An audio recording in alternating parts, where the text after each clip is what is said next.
I learned something really interesting recently. You know the French saying, que sera sera? Well, it actually translates to, I'm finally going to finish a frickin' video game, and by gosh, I swear on my life that I'm going to finish it.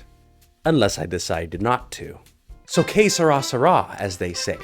Recently, I've done a few game jams, so I have a few of these like small scale games under my belt at this point. Also recently, I've gotten into hydroponics, like growing plants in water. And what I've realized is that making games is kind of like growing plants. Interesting. Let me explain. You see, we were gifted this little hydroponic setup that now lives in our living room, as things are meant to do in that kind of room. I learned all the stuff. I went out and bought the seeds, put the seeds in these like little sponges, added water and plant food into the whole thing, whatever.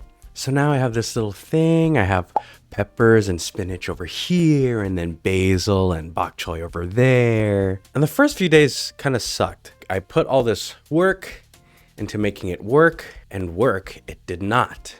At first. You see, I kept doing that thing where I would peek at it every 5 minutes to see if there was any action going on. I'd be like, oh, okay, no, okay, I'll give it another 5. But as the saying goes, a watched pot never grows bok choy. So of course nothing was growing yet. After a couple of days, however, the bok choy started sprouting leaves, and then another few days, the basil and the peppers followed, and things started to look so full in this little hydroponic setup. But let's talk spinach now.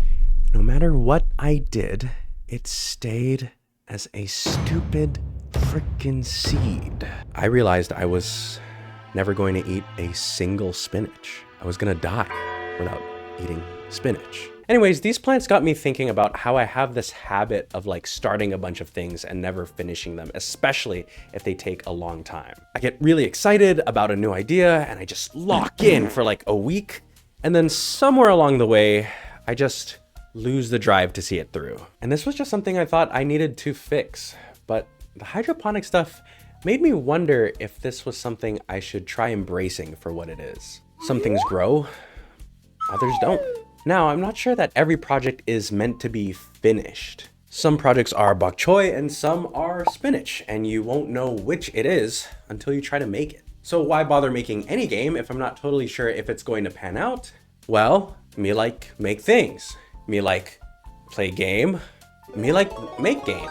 Next question. Okay, what's the game that I'm making? So first off, it's an incremental game. Think cookie clicker, where you watch number go up, and then you use that number to make number go up. But in my game, you play as someone working a kind of boring corporate work from home job. You do these repetitive tasks over and over again to make money to basically stay alive. You have to buy things like food and medicine and whatever you need to keep your health from plummeting as a result of your monotonous job. I kind of want the tone to be somewhat depressing while also being funny, even if the humor is only at a meta level. Like, why the f am I playing a game about managing my physical and mental health when I can just, you know, exist? I also want the game to be story driven. I've watched a lot of people close to me who work these kinds of jobs go through this sort of tension between their job being the best thing ever and also the worst thing ever. Like, sure, you get more freedom, but you just feel completely isolated. You don't have to commute to an office,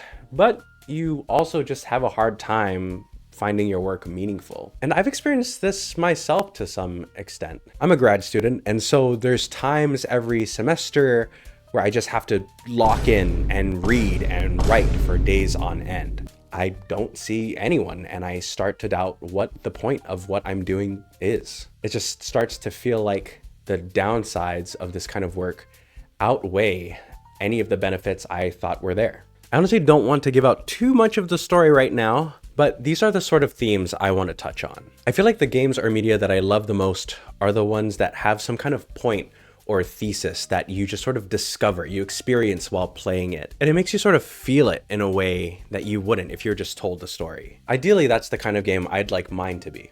Okay, so how did I actually start making it?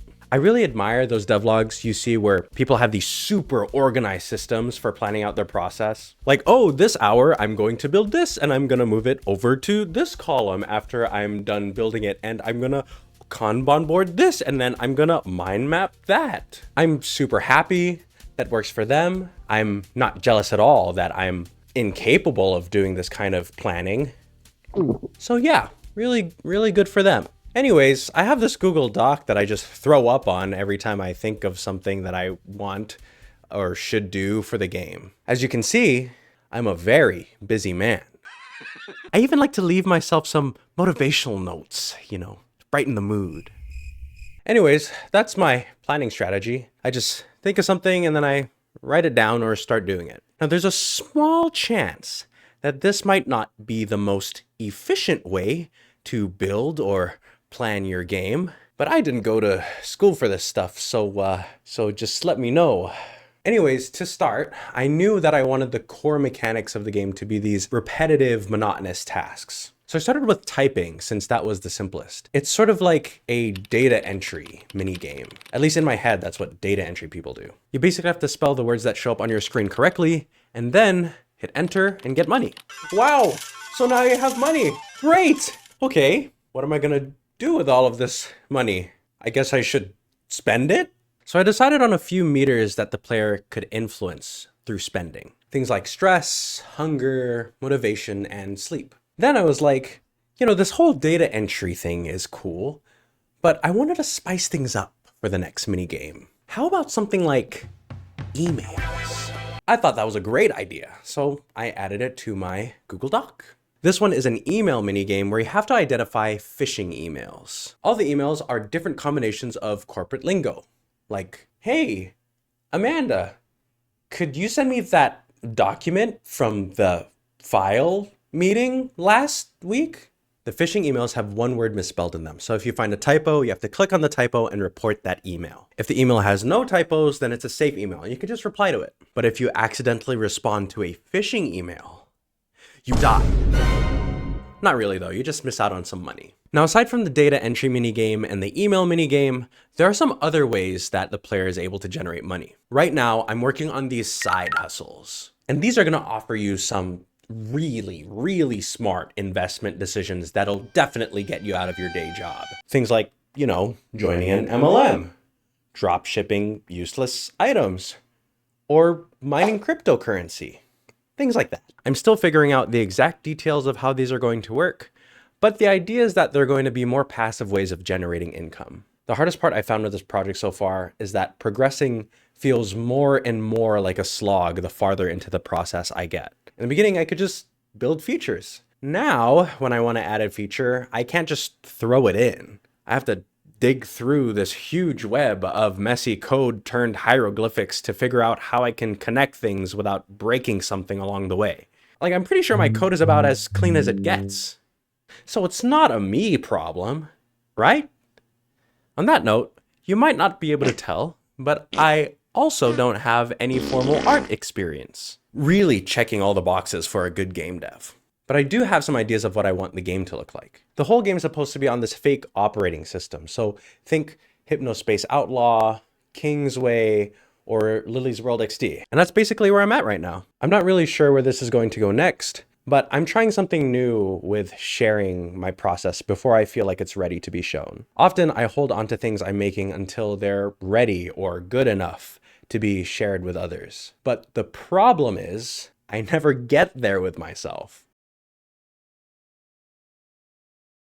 The bar keeps moving in my head, so nothing actually makes it out into the world. Part of sharing this, of course, is for accountability, but the other part is just showing my very messy process that's not perfect, and that I'm probably never going to be 100% confident is going to pan out the way I want it to. I'm not sure I'll ever be able to fully shut off that part of myself that keeps telling me to hold off on sharing before things are ready. It's vulnerable to know that if it doesn't pan out, everyone will know, meaning the 4 people watching this right now will know, which is just devastating. But the best I can do is give this game everything I know it needs to grow and pray to God that it is bok choy, not spinach.